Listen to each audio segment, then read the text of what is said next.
Anda pasti pernah lihat kan? Karakter animasi yang suka muncul di kursus-kursus online, yang seolah-olah mau bantu kita belajar. Mungkin wujudnya klip kertas yang ramah, atau avatar guru yang senyum terus. Mereka ada di mana-mana. Tapi pernah nggak sih kepikiran, sebetulnya mereka ini beneran ngebantu kita belajar, atau malah cuma jadi gangguan aja?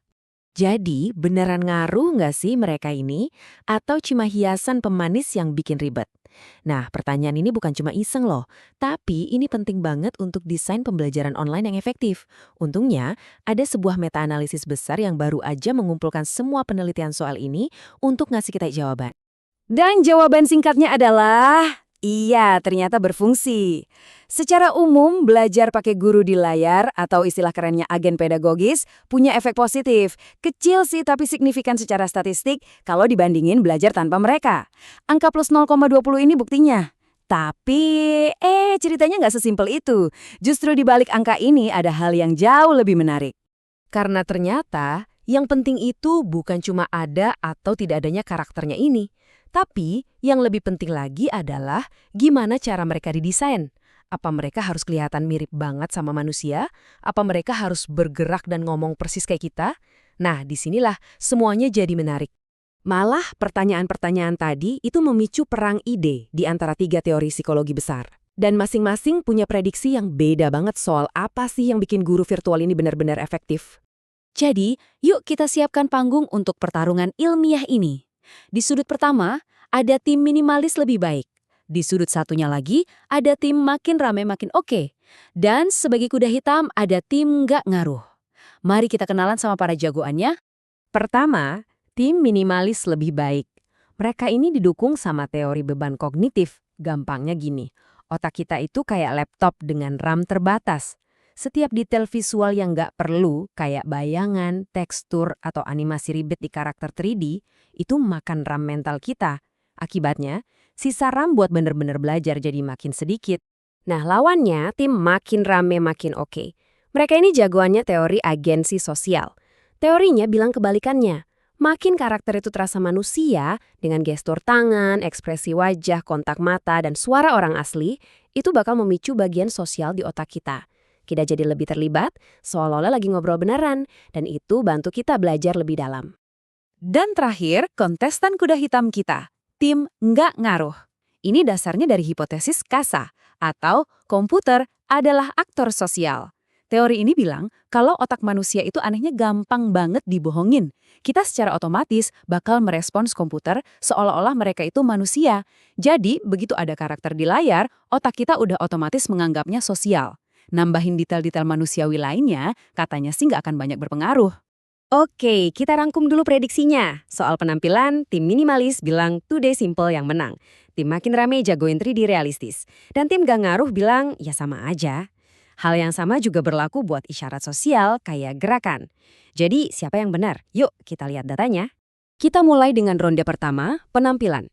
Apakah detail visual yang kaya dari model 3D itu justru membantu atau malah menghambat pembelajaran? Pertanyaannya jelas ya, mana yang lebih efektif buat belajar, karakter kartun 2D yang simple atau model 3D yang kompleks dan kelihatan hidup? Coba kita lihat apa kata meta-analisisnya. Dan inilah hasilnya. Jelas banget, karakter 2D yang sederhana nunjukin efek belajar yang lebih dari 3 kali lipat dibandingin karakter 3D yang kompleks.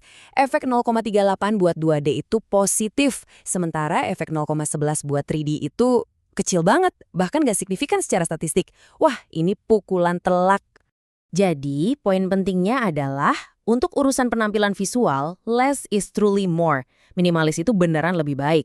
Ini kemenangan yang jelas banget buat teori beban kognitif. Kayaknya semua detail ekstra di model 3D itu lebih banyak gangguannya daripada bantuannya. Oke, itu tadi soal penampilan. Tapi gimana dengan perilakunya? Apa kalau karakternya dibuat lebih manusiawi, bisa bikin kita belajar lebih baik? Yuk, kita masuk ke ronde kedua, isyarat sosial. Di sini kita bakal lihat beberapa hal. Gestur tangan, tatapan mata, apakah karakternya bergerak atau diam, dan bahkan jenis suaranya. Kalau menurut teori agensi sosial, semua ini harusnya ngaruh banget. Coba kita cek satu persatu. Kita mulai dari gestur tangan. Mungkin kita mikir ini bakal bikin karakternya kelihatan lebih menarik dan ekspresif kan? Tapi datanya bilang lain. Hasilnya, Nggak ada perbedaan yang signifikan secara statistik antara karakter yang pakai gestur sama yang nggak. Menarik ya. Lanjut, kontak mata. Ini kan isyarat sosial yang kuat banget buat manusia, jadi harusnya ngaruh dong. Ternyata, sekali lagi, nggak ada perbedaan signifikan. Kayaknya otak kita nggak terlalu peduli mau diliatin sama guru virtual atau enggak. Oke, gimana kalau gerakan secara umum? Karakter yang dianimasiin dan bergerak-gerak, apa lebih baik dari gambar statis? Polanya berlanjut. Ternyata, nggak ada beda signifikan juga di sini. Membuatnya bergerak tampaknya nggak nambah nilai belajar apapun. Dan yang terakhir, ini mungkin yang paling bikin kaget. Suara manusia asli versus suara mesin dari komputer. Pasti kita mikir suara manusia lebih baik kan? Ternyata, enggak. Selama suara mesinnya berkualitas tinggi, enggak ada perbedaan signifikan dalam hasil belajar. Ini benar-benar di luar dugaan. Para penelitinya sendiri menyimpulkan dengan sempurna. Kutipan ini merangkum semuanya. Beda jauh dari prediksi teori agensi sosial, ternyata sebagian besar fitur-fitur sosial yang notabene mahal buat diproduksi, tampaknya bukan faktor penentu. Ini adalah kemenangan telak dan mengejutkan buat tim nggak ngaruh. Kelihatannya hipotesis Kasa itu ada benarnya. Begitu otak kita mengenali adanya sosok di layar, bahkan yang paling simpel sekalipun, detail-detail sosial yang lebih halus jadi nggak terlalu penting lagi. Jadi, setelah 2 ronde pertarungan teori ini, apa kesimpulan akhirnya? Mari kita lihat papan skornya. Nah, ini rangkumannya jelas banget. Untuk urusan penampilan, kesederhanaan menang. Dan ini mendukung teori beban kognitif. Tapi untuk hampir semua hal lainnya, gestur, kontak mata, gerakan, suara ternyata nggak ada bedanya. Ini kemenangan besar bagi teori CASA. Jadi tampaknya, kunci dalam mendesain guru virtual adalah buat tampilannya simple secara visual dan nggak usah terlalu pusing sama semua detail sosial yang mewah dan mahal. Dan ini membawa kita pada pertanyaan penutup yang penting. Kalau menghabiskan waktu dan sumber daya untuk animasi 3D yang kompleks dan isyarat sosial yang canggih itu ternyata nggak memberikan hasil belajar yang lebih baik, lalu kemana seharusnya para desainer teknologi pendidikan memfokuskan upaya mereka? Mungkin jawabannya bukan pada membuat teknologi terlihat lebih manusiawi, tapi pada hal-hal yang benar-benar mendukung cara kerja otak kita, seperti umpan balik instan atau tantangan yang adaptif. Mungkin fokusnya seharusnya bukan pada siapa yang mengajar, tetapi pada bagaimana kita belajar, sesuatu untuk kita renungkan.